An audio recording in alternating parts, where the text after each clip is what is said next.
Bismillahirrahmanirrahim. Allahümme salli ala Muhammed ve ali Muhammed ve accil fərəcəhum. Əziz müsəlmanlar, dəyərli möminlər və möminələr, bugün fevral ayının 19-u Ramazan ayının birinə təsadüf edir. Bugün Ramazan ayının ilk günüdür və Ramazan ayının başlaması münasibəti ilə mən bütün müsəlmanları öz adımdan, Almaniya İmam Zaman Mərkəzi adından təbrik edirəm. İnşallah bu bərəkətli, mərhəmətli və məğfirətli ayda Allah bizə ibadət və itaət tövfiqatı nəsib eləsin. Əzizlər, mən istəyirəm bugün Ramazanla bağlı ki, bilirsiniz, ən böyük mövzu oruc məsələsidir. Ramazan ayının xüsusi əməli olaraq Allah bizə oruc tutmağı vacib edib. Bununla bağlı bəzi suallar var. Mən o suallar əsasında bu videonu hazırlayıram.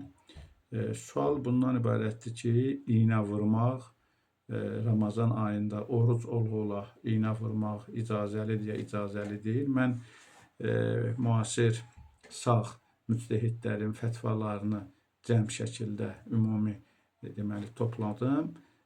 Demək olar ki, bu müctəhidlər Ağay Sistanidir, Ağay rəhbər Seyyid Əli Xamenei cənablarıdır, Vəhid Xorasani və Məkarim Şirazi ağanın 4 müctəhidin fətvalarına müvafiq olaraq deməli iynə vurulma məsələsini və dərman atma məsələsini cavablandırmaq istəyirəm.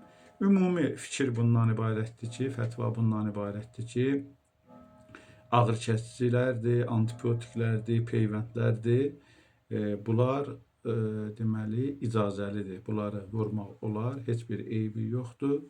Amma o iynələr ki, onlar qidalandırıcıdır və yaxud da damar yolu ilə onlar vurulur, o iynələr icazəli deyillər.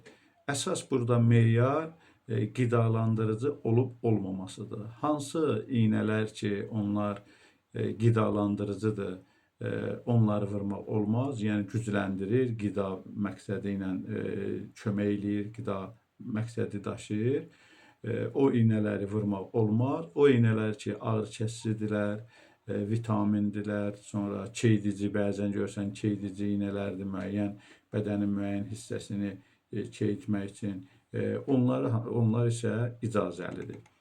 Peyvənd məsələsi, vaksinasiya məsələsi, o da yenə də adını saydığım müctəhidlərin fikrinə görə, fətvalarına görə icazəlidir. Və qan vermə ilə bağlı, bu da bu məsələlərə aiddir. Qan vermək olar və yaxud da bəzən qan alırlar, hicamət deyirlər, ya həcamət deyirlər və ya da damardan qan çəkməkdir. Bunların da heç bir eybi yoxdur. Allah bilərlər, qan almaq olar, həcamət də eləmək olar, sonra damardan da analizlər üçün qan götürmək olar, amma çox miqdarda yox ki, insanı zəiflətməsin.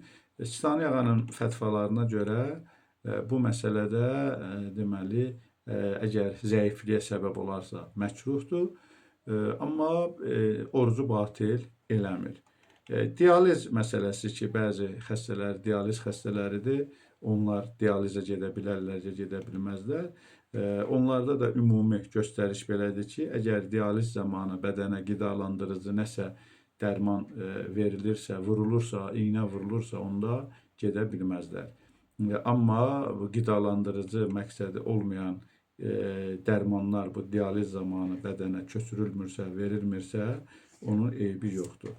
Estetik və kosmetik iynələr bəzən görürsən ki, xanımlar bundan istifadə edirlər. Məsələn, botoksdur, dolğudur, mezoterapiyadır və s. Bu kimi hallarda, yəni bu vəziyyətlərdən istifadə eləmək olar ya olmaz. Bunlar da orucu batil eləmir. Dəri altına vurulan kosmetik iynələr də orucu batil eləmir. Və bəli, həblə bağlı, üzr istəyirəm, bir məsələni dediyim, göz damcılarıdır və burun damcıları spreyləridir. Bunlardan istifadə eləmək olar ya olmaz. Yenə də dediyim kimi, bu müctəhidlərin rəyinə görə göz damcısından da istifadə eləmiyorlar. Biri məsələn, gözünə dərman tökməlidir, damcı və yaxud da burunda müəyyən asma xəstəliyi ilə bağlı və s. Buruna mütləq sprey vurmalıdır. Onlar da az miqdarda eləyə bilər ki, əsas burada meyar deməli qida borusundan mədəyə tərəf keçməsin. Amma buruna da gözə damcı tökməyin heç bir eybi yoxdur. Buruna da spreydən istifadə eləyə bilər. Dərman həb formasında tabletka kimi biz başa düşürük. Tabletka qəbul eləyə bilər, eləyə bilməz. Bəzən bunu çox soruşurlar ki, bəs bizim hər hansı bir ya ağrı kəsici olsun, ya başqa bir xəstəliklə bağlı, məsələn, bir vəziyyət, elə bir vəziyyət yaranır. Orucsan günün ortasında təzyiq qalxır və yaxud da şəkər yüksəlir və yaxud da başqa bir ağrı kəsicidən istifadə etmək lazımdır. Belə bir halda istifadə edə bilər, ya bilməz. Əlbəttə, belə bir halda icazəlidir, həb qəbul eləyə bilər. Çünki o vəziyyətdə həb qəbul etməlidir. Çünki sağlamlığını təhlükə altına qoya bilməz. Lakin həmən gününün orucu pozulur, batil olur. Sonra o gününün orucuna görə daha kəffarə gəlmir boynuna, bir gün qəza orucu tutacaq. Yəni, həb də bu formada qəbul eləyəcək, lakin həmən günün orucu batil olur, pozulur, bir gün qəza etməlidir. Allah oruc namazı qəbul etsin inşallah. Vəssalamu aleykum və rəhmətullahi və bərəkatuhu.